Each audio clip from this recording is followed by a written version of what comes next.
I'm Stuart from Big Game Hunter Sports Shop.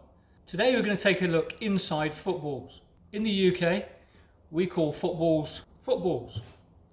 These are the ones which you end up kicking most of the game, occasionally throw-ins, heading the ball, but the majority of the time you use your foot on it. That's why it's called a football. In America, American footballs are referred to as footballs. This is the game where you throw and catch the ball most of the time, and just a small percentage of the game is used with your feet kicking the ball, but it's still called a football.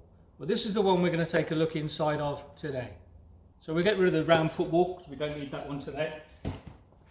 And we're going to concentrate on the American football. This is a ball as used in the NFL, so would be used in the Super Bowl, in the American Football Conference, the AFC, and the NFC, which is the National Football Conference. Now in the past I've cut open some footballs, round footballs, some basketballs, rugby balls, and always in the feed below the video is, why are you wasting your money? Why have you cut up the balls? What a waste, I could have done with that ball. So today we're going to do it slightly differently. I'm going to try and peel the ball away and cut open the stitching that's on the ball, so as then we can hopefully put the ball back together again, and could be used because this ball is worth in excess of £100.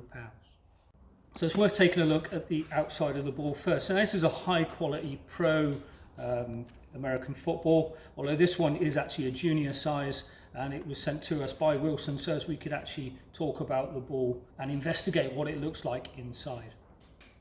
The Duke NFL football was named in honour of the game's pioneering legend and New York Giants owner.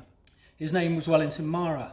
When Mara was a young boy watching the game from the stands, rumour has it that the Giants players dubbed him the Duke. And years later, Wilson named their NFL game ball the Duke. Now, the ball is manufactured in Ada, Ohio. Every single ball that's been used in the NFL has been made there by skilled craftsmen and women, and it still is today. Now the construction of the ball is made with genuine Hawaiian leather.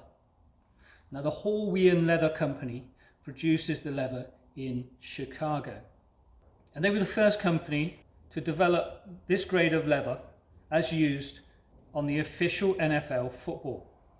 It was developed and produced by Arnold Hawaiian Sr.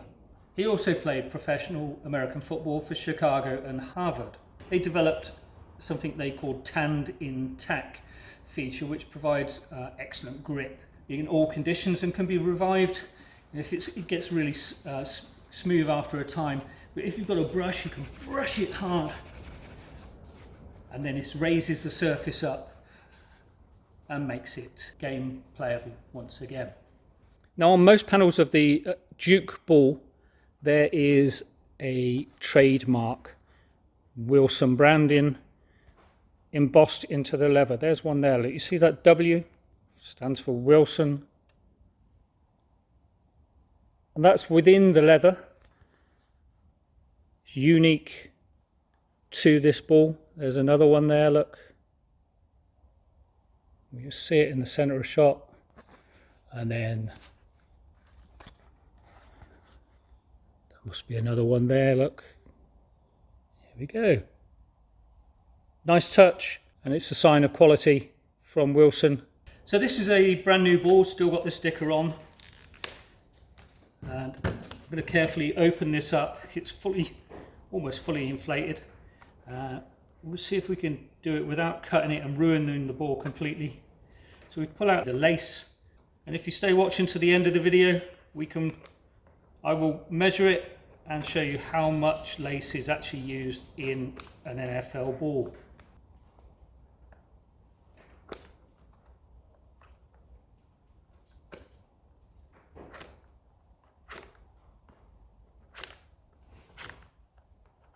So that's the easy part.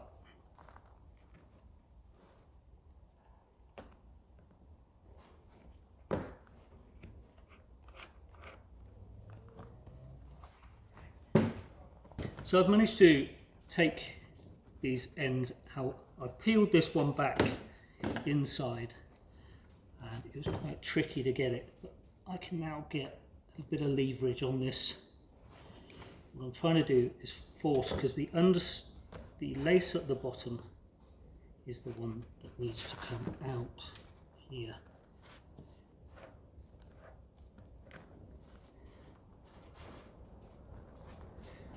This side of the ball, and we'll see if we can get, maybe, there we go, that's the top one there. And then that lace goes across to this side.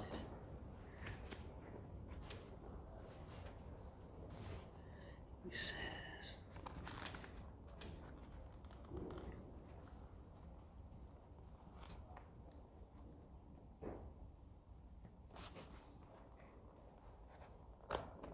no, that one goes back across to that side.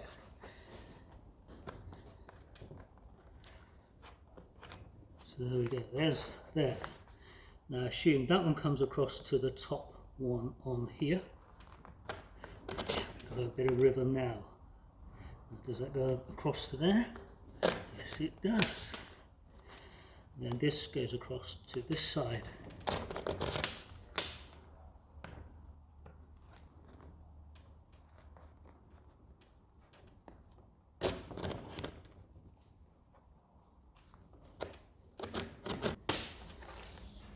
So we've got the last two to go here.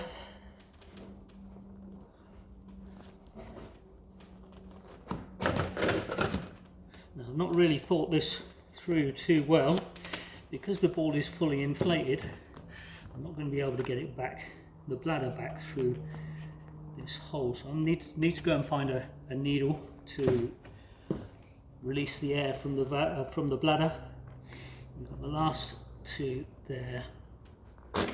Like I said earlier, at the end of the video, I'm going to measure the lace and show you exactly how much lace is used in the ball. There's the lace, almost plastic in texture.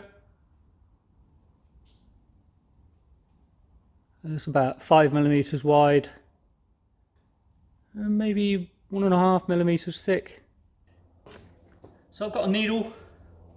I'm going to insert it into the ball and see if I can release the air from the bladder.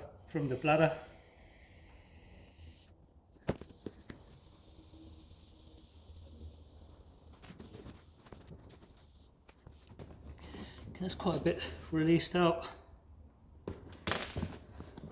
Let's see if we can get this out of the hole.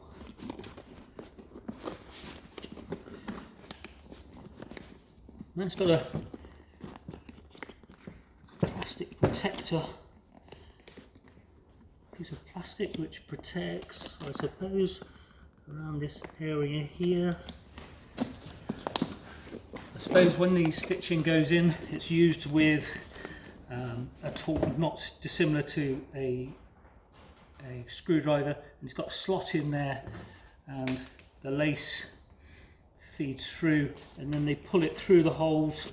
I suppose if you've got a sharp implement like that, you want some thick protector here, because otherwise you're just going to go straight through into the bladder lining and damage the ball. It would have been so much easier just to cut it open, but I can already hear the emails coming through if I had. There we go, that's the bladder. And this is quite a decent quality bladder, although I think you would expect that for a ball that costs £100 or in excess of $100. There we go, there's the whole of the bladder come out. I might struggle to get that back in now. And so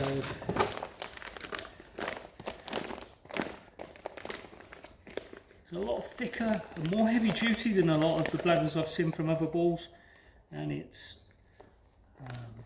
almost plasticky rather than a rubber base, which you tend to get on some of the other balls. On footballs and rugby balls and basketballs tend to have a rubber type beautiful bladder.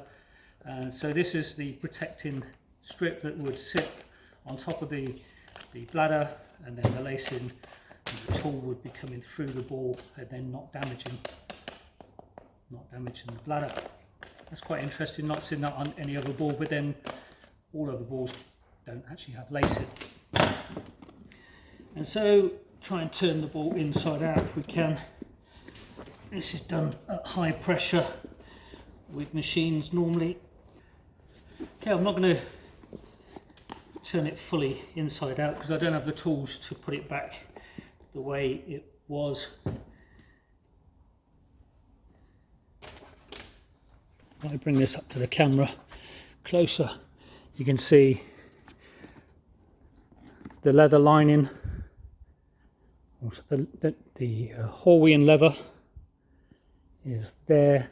It's probably about 2 millimeters thick, and inside that is a softer material liner, soft material lining, and it's all punched.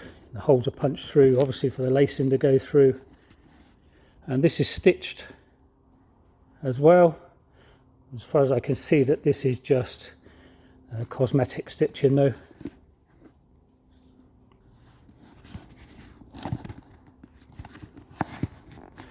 It's a shame I can't actually get it inside, or can't turn it fully inside out.